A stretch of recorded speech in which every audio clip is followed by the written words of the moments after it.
High, আমি আনিশা রহমান আফরিন। আজকে মুরগির পায়ের ভুনার রেসিপি রান্না করে দেখাবো। একটি কড়াইয়ে 1 কাপ তেল দিয়ে দেব।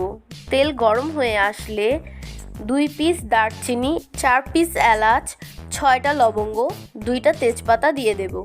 মশলার ফ্লেভার আসলে 1 কাপ পেঁয়াজ কুচি দিয়ে দেব। পেঁয়াজ অনুগত নাড়তে হবে যাতে পোড়া না লাগে। পেঁয়াজ হালকা বাদামি হয়ে গেলে 2 টেবিল চামচ আদা রসুনের পেস্ট দিয়ে দেব। পেঁয়াজের সাথে আদা রসুনকে ভালো করে কষাতে হবে। 1 টিস্পুন হলুদ গুঁড়া দিয়ে দেব এবং নেড়ে চেড়ে দেব। আগে হলুদের সাথে কষিয়ে নিলে সুন্দর একটা ফ্লেভার আসে। 1/2 টেবিল চামচ মরিচ গুঁড়া, 1/2 টিস্পুন ধনিয়া গুঁড়া দিয়ে দেব এবং নেড়ে চেড়ে দেব ভালো করে। 5 টেবিল চামচ টমেটোর পেস্ট, 2 টেবিল চামচ পেঁয়াজের পেস্ট, 1 টেবিল চামচ মরিচের পেস্ট, সবগুলো ভালো করে মিশিয়ে দেব।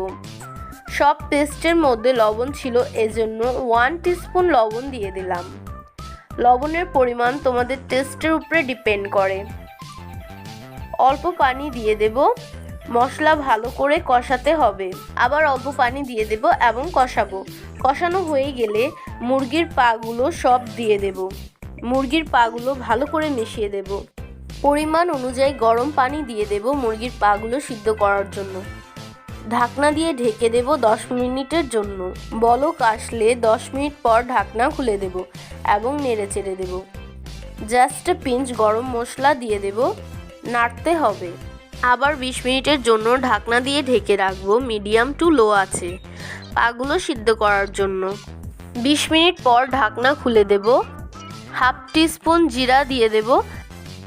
হয়ে গেল মুরগির পায়ের ভুনা। ভিডিও ভালো লাগলে like, comment, share and subscribe করতে ভুলো না। Bye bye.